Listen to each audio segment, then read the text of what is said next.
शांति दूत की सुन लो वाणी, शांति दूत की सुन लो वाणी, शांति दूत की सुन लो वाणी, शांति दूत की सुन लो वाणी, शांति दूत की सुन लो वाणी, शांति दूत की सुन लो वाणी।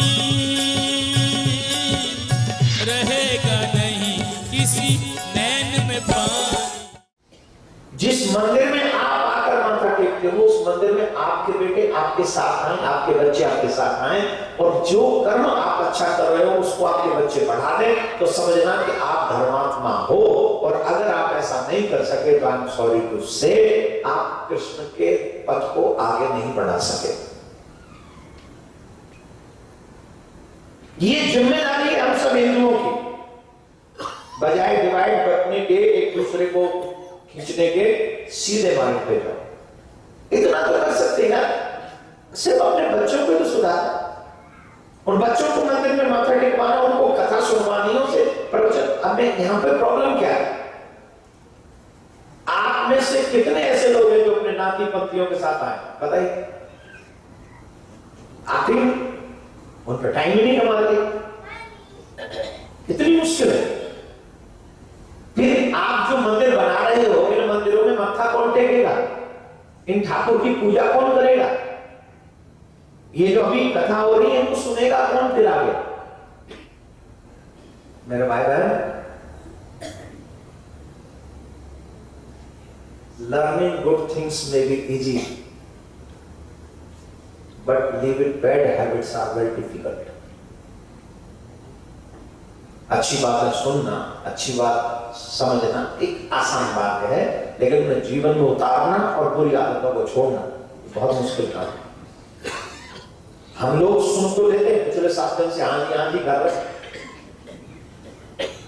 एक भी दिन ये नहीं सोचा कि चलो आज हम अपने बच्चों को लेके चलते हैं और पूरा चकाचक करवाते हैं।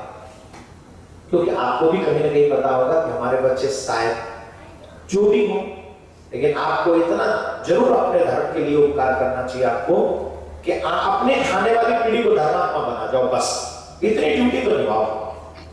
बजाय मुझे लेक्चर देने के, बजाय मैं आपको लेक्चर देने के, कम से कम एक काम कर ले कि अपने बच्चों को धर्मात्मा बना जाए, जिससे आने वाले समय में भी मंदिर के दरवाजे बंद। आपने देखा होगा कई चर्च बंद हो गई, कई चर्च बिक गई। हाँ या ना? मैंने तो सुना है, आई डोंट नो सीरियसली। और मैं तो कई 2-3 जगह ऐसे मंदिरों में गया हूं जो पहले चर्च थी वो बिकी, मंदिर बने और उनमें मंदिर प्रस्थान पर मंदिर में सेवा हो रही। ऐसे गया हूं 1-2 जगह। तो कब ये सब होता है? जब हमारे धर्म के अनुयायी कम होते हैं। तो जब भगवान विवाह करते हैं 16,108 धर्म की रक्षा के लिए, तो मैं इतना उपकार कर दूं कि अपने बच्चों को, मैं कितने लोगों को अभी भी देख रहा हूं माथे पे तिलक नहीं, और हम लोग कहते हैं हिंदू तिलक लगाने में शर्म आती। बोले हम जॉब पे जाते तो जॉब खा जाएगी? गवर्नमेंट का कोई रूल है कि आप तिलक लगा के आओगे तो गवर्नमेंट आपको जॉब से निकाल देगी? बोलिए। फिर क्यों नहीं लगा सकते? और जो कि सबके घरों में मोस्टली पूजा होगी ठाकुर जी की, मोस्टली सबके घर में पूजा होगी। लेकिन मैं देखता हूँ हमारे बाबू जी, ये देखो कैसे बैठे तिलक लगा के, घंटे पहन के, ये इनको देखता हूँ मैं बड़ा खुश हो जाता। क्या नाम है बाबू आपका? मोटा भाई पटेल। हमारे बड़े भाई बोले मोटा भाई पटेल देखो रोज तिलक लगा वैसे। I am happy after seeing. अच्छा लगता है भाई। आप सबसे बता दूं, तुलसी कंठ में हो, यमराज के दूत आपको स्पर्श नहीं कर सकते, इतना दम है तुलसी में। कितने भी बड़े पापी हो आप, यमराज के दूत छुएंगे नहीं आपको। अगर तुलसी आपके गले में है, कान पे कहीं भी है तो। अब तुलसी छोड़ दी या वो पता नहीं वो शेर का सबको बच जाते नाखून वो लटका के घूम रही आज के जवान पीढ़ी, तेरा भगवान गला का नहीं यार, तो अपना नाश करने पे तुले भाई। शेर कैसे फुंकारा आदमी, तू कम फुंकार है तो शेर लटका दिया। खैर मैं ज्यादा नहीं बोलूंगा क्योंकि कम समय है मेरे पास, पर इतना जरूर कहूंगा कि अपने बच्चों को धर्मात्मा बनाइए, उनके माथे पे तिलक और ये सब थोड़ा सा आप दीजिए उनको आइडिया। तो भगवान ने विवाह किए 16,108, सभी रानियों के 10 पुत्र और 1 कन्या है। कितने? 10 पुत्र और एक बताइए टोटल कितने हुए? खड़े हो जाओ, आज की आपकी क्लास लेता हूं। खड़े खड़े हैं आप शांत सब। बताओ सर, अंदर आओ, लगा जुगाड़ लगा, पता तो नहीं है टोटल क्यों नहीं बता सकते? इतना ही डॉलर में आपको पकड़ा देता तो विदिन सेकंड काम कर देते। अभी इनका काउंट नहीं हो रहा। 1,61,080 ये भगवान के पुत्र हैं। 1,77,188 भगवान की टोटल संतान। हाँ जी कि ना है जी? बैंक में कितना अकाउंट है ये सब पता होगा आपको। भगवान की कितनी संतान है ये नहीं पता है आपको। दिल से अभी भी अगर आप दिल से सुनेंगे तो हमेशा याद रहेगा, और जब आप दिल से नहीं सुनेंगे तो आप यही छोड़ जाओगे। अगली बार फिर गलती से आके पूछ लो तो फिर भूल जाओगे, क्योंकि हम धर्म के प्रति केयरफुल नहीं है। हम हर चीज के प्रति केयरफुल है, धर्म के प्रति केयरफुल नहीं। तो भगवान, आप बहुत से लोग कहते हैं भगवान की इतनी संतान है, भगवान काम को कैसे जीत सकते हैं? भगवान ने ही काम को जीता है, द्वारकाधीश ने, और किसी ने जीता भी नहीं। सॉरी, द्वारकाधीश ने नहीं जीता, गोपाल ने जीता। अब आप डिवाइड करो तो मुझे भी करना पड़ेगा। बताइए कामदेव को कहां आया था कन्हैया ने? बोलो। अब वो राज में हराने वाला ही तो द्वारकाधीश बना। हाँ जी कि ना जी? कि द्वारकाधीश कहीं और से आ गए थे? बोलो ना मेरे लाल, मेरे पुत्र, बोलो। वहीं से आएगा कामदेव को हराने वाले द्वारकाधीश, जिन्होंने काम वासना, भगवान काम के पास जाएंगे? अरे राम राम राम, सोच ही खराब है। अब हमें कैसे दिखता है? हम कभी यहाँ कहाँ थे? इस कथा से पहले कहाँ थे? टोरंटो। वहां पे एक जगह पे गए, हमारा शिष्य परिवार है पूरा, वो हमारा ज्वेलर्स है, उनकी शोरूम था बड़ा चश्मा का, वो हमारे को ले गए, तो हम भी गए। अब हमने वहां देखा चश्मा तो कभी कभी हम भी पहनते, मैंने देखा भाई कोई बढ़िया सा, मैं नहीं पहन सकता, तुम कुछ भी पहनो। अब मेरे को सबकी नजर से देख रहे हो, आपने लिया ह्यूमन बीइंग भाई, मैं कहीं दुनिया में से बाहर से नहीं आया। बस ठाकुर ने जिम्मेदारी अलग दे दी आपसे, आपको दिया है से दो को पालो, मुझे दिया है कि बेटा दुनिया में हर जगह जाओ, जो जो तुम्हारे मतलब के मैंने सबको सुना। अब मेरी जिम्मेदारी अलग है। तो गया, अब उसने मुझे ऐसा चश्मा पहनाया कि सामने जो प्लेट रखी थी वो वाइट थी, लेकिन जब चश्मा पहना तो सारे कलर उस प्लेट में आ गए। ऐसा चश्मा उसने मुझे पहना। हालांकि मैं लाया नहीं, क्योंकि मुझे दुनिया ज्यादा रंगीन देखनी नहीं थी, इसलिए उसे लाया नहीं है, दूसरे लाया, लेके आया उस बेचारे ने, मुझे दिया तो मैं लेके आया। वो सन ग्लासेस होते हैं वो लेके आया बस। अब उस जगह से मैंने एक चीज सीखी बहुत गजब की, उस चश्मा को पहन के। क्या सीखी? और जैसा तुम चश्मा पहनोगे दुनिया वैसी नजर आएगी।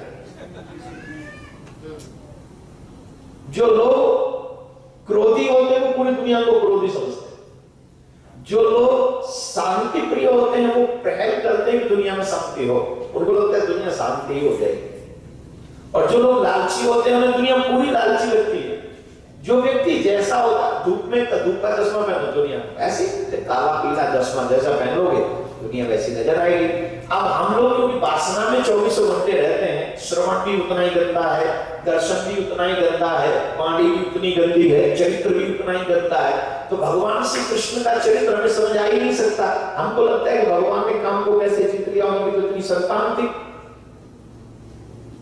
16,108 उनकी पटवानी, और 1,61,080 उनके बेटा, 1,77,188 उनकी टोटल संतान। तो महाराज ये कैसे हो गया? बिना कैसे काम को जीत लिया? आइए हम बता देते हैं। वैसे तो कथा में आपने कई बार सुना होगा, जो लोग टीवी पे देखते हैं उन्हें पता है। भगवान श्री कृष्ण मोर पंख धारण करते, कोई और पंख धारण नहीं करते। और मोर जो है वो कभी मोरनी का संग नहीं करता। मोर से बड़ा ब्रह्मचारी दुनिया में कोई नहीं है। मोरनी आंसू पान करके गर्भ धारण करती है। और भगवान ये बताते हैं कि जब मेरी सृष्टि में मोरनी बिना संग किए गर्भ धारण कर सकती है तो मैं तो परमात्मा हूं, मैं उस मोर को बनाने वाला हूं। तो तू इस मोर पंख को देख और समझ ले कि मेरे संकल्प मात्र से दुनिया होती है और कोई भावना दूसरा नहीं है। राधे राधे बोलना। दुनिया के दृष्टिकोण में जाएंगे तो एक संतान होने में 9 महीने लगते हैं, ऐसे तो फिर हजारों साल चाहिए थे 1,61,000 संतान पैदा करने। पर तो हजारों साल चाहिए तो भगवान तो द्वारिका में रहे कितने साल बताओ? कौन बोले? कौन बोले? 125 वर्ष ठाकुर जी टोटल पृथ्वी पर रहे, जिसमें से 100 वर्ष द्वारिका में रहे और 25 वर्ष ब्रज में, मथुरा में और ब्रज में रहे। ये है तो 100 वर्ष में तो इतनी संतान पाई नहीं, ये तो संभव नहीं। तो द्वारकाधीश थे भगवान ने संकल्प किया, सबको हो गई संतान कर। ये सृष्टि क्या है? हम और आप सब कौन है? भगवान की संतान ये तो है। एक संकल्प किया सृष्टि का सृजन हो जाए। नाभि से कमल, कमल में से ब्रह्मा, ब्रह्मा जी को शक्ति दी, ब्रह्मा जी ने ब्रह्मांड रच डाला। तो भगवान की लीलाओं पर कभी संदेह नहीं करना चाहिए। अब भगवान ब्रज में माखन चुराते, इसका मतलब भगवान चोर थोड़ी। तुम्हारा कुछ चुराया आज तक बताओ? तुमने भगवान का क्या क्या चुराया? मुझसे पूछो। हंस क्यों नहीं चुराया? इंसान से बड़ा चोर दुनिया में कोई नहीं। सबसे बड़ा चोर है इंसान। भगवान से रोज भीख मांगता है, उसी से चुराता है और कई बार तो उसे बताता भी नहीं है कि मैंने तुझसे क्या क्या चुरा लिया। 24 घंटे उसके आगे दर पे हाथ फैला के खड़ा रहता है। और इतना ही नहीं, 5 चोर तो हम सबके भीतर रहते हैं। काम, क्रोध, ईर्ष्या, लोभ, मोह। 5 चोर तो मेरे घर में 24 घंटे रहते हैं। 5 चोर सबके घर भीतर कहा, पुरुष का नारी। सूरदास ने कानल वर्णो माखन चोर कनाई। सूरदास जी महाराज कहते हैं मैं क्या कहूं, भगवान तो सिर्फ माखन चोर है, हम लोगों ने क्या नहीं चुराया। ब्रह्मा चोर आए वृंदावन बालक बच्चे चुराए। शंकर चोर हर दो अवगुण शिव शिव जो भी गाए। कौन चोर नहीं है दुनिया में? सब चोर, आप चोर नहीं। बच्चों से चुरा के रखते, बताते नहीं टोटल कितना। बच्चों से चोरी करके रखते नहीं, बोलो झूठ बोल रहा हूं। आज तक टोटल नहीं बताया आपने। टोटल बता देंगे तो उतना इंस्ट्रूमेंट बना के कोई ले आएगा। राधे राधे बोलना पड़ेगा। भगवान माखन चोर नहीं है, मन चोर है, चित्त चोर है। भगवान माखन इसलिए नहीं चुरा, दो सब कथाएं हो चुकी। तो द्वारकाधीश भगवान इतनी बड़ी संतान, लेकिन एक काम करते हैं वो क्या, रोज वेद पाठ श्रवण करते हैं और अपने बच्चों को श्रवण करवाते हैं।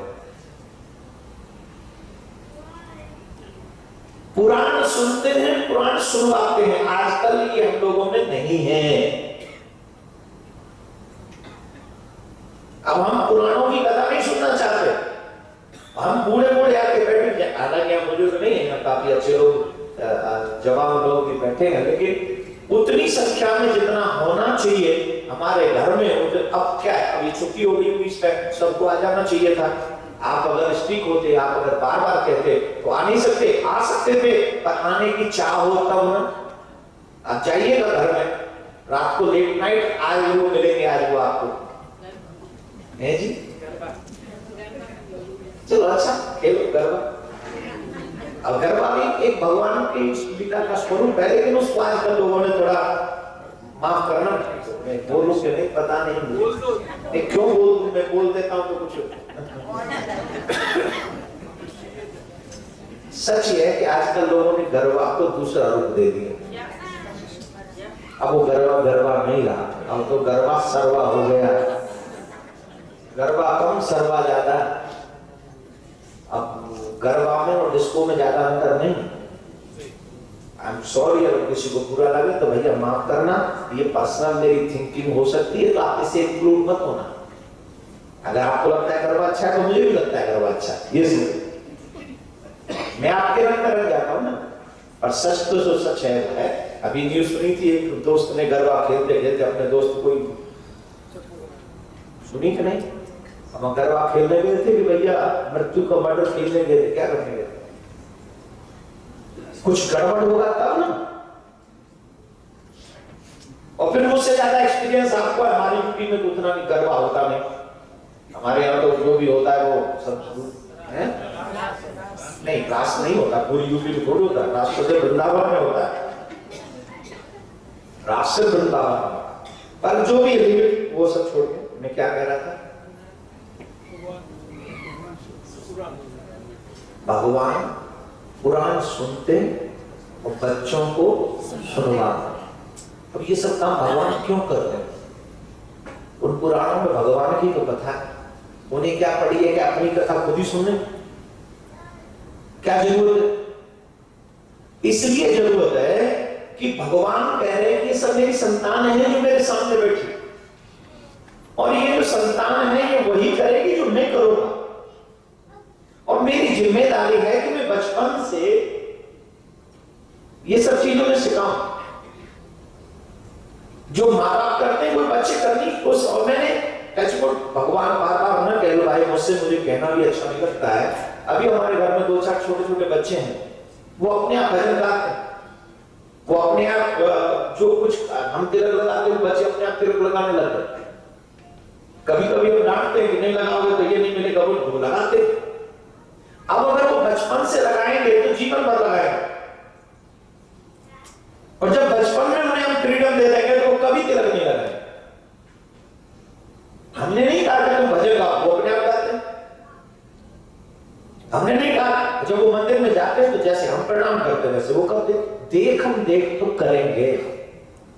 सुबह हम थोड़ी देर बैठ जाके ठाकुर जी का नाम ले ले, अगर वो बच्चे घर में हो तो वो हमारी बगल में बैठ जाते हैं, हम भी करेंगे।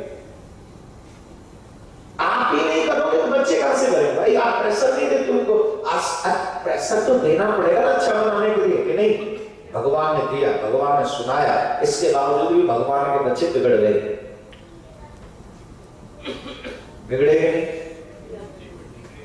बिगड़ेंगे नहीं? आगे सुनाऊंगा कैसे बिगड़े, है ना। हम भी भगवान के ही बच्चे हैं, बिगड़ेंगे कि नहीं? बिगड़ेंगे कि नहीं? बोलो बोलो, कौन नहीं बिगड़े हैं? थोड़ा थोड़ा आपके दर्शन मात्र से लग रहा है कि आपका थोड़ा कितना बड़ा। राधे राधे बोलना पड़ेगा।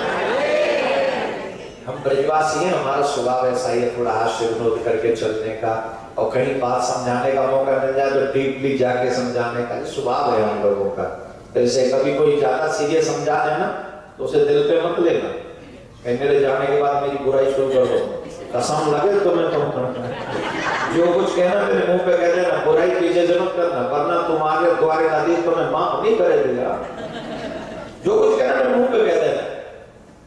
क्या वो प्रतिभासी है ना, मुंह से कुछ भी निकल जाएगा, निकल जाएगा, निकलेगा, और जो भी निकलेगा आपके भले के लिए निकलेगा, बुरे के लिए नहीं निकलेगा, इतना विश्वास रखें। भगवान ने ये करके बताया कि हम सबकी माँ बाप बनने के बाद ये ड्यूटी है कि हमारे बच्चे पुराण सुने, धर्म करें, और ऐसे उस सत्मार्ग पर बच्चे जाएं, ये हम सबकी जिम्मेदारी है, ये भगवान ने बताया। दूसरा एक कथा आती है भगवान के मित्रता की। आजकल सबको मित्र बनाने का बड़ा शौक चढ़ा।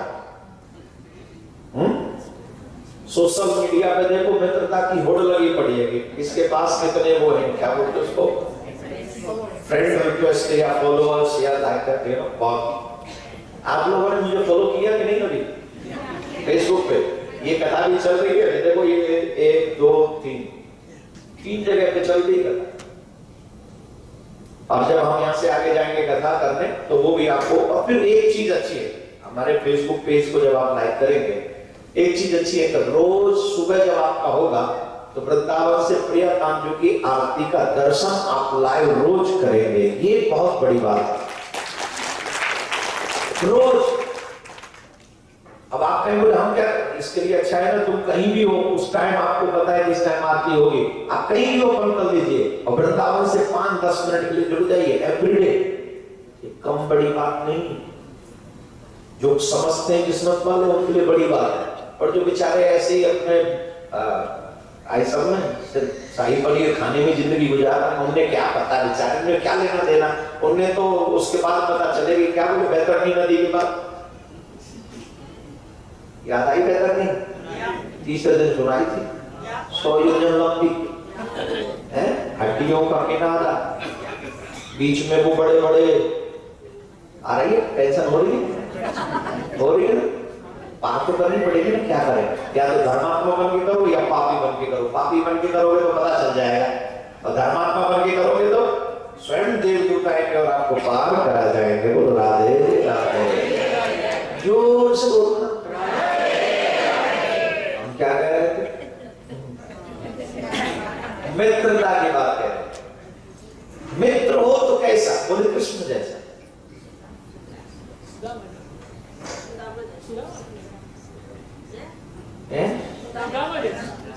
कैसा? मुझे सुदामा समझ लो, आप सब द्वारकाधीश बन जाओ।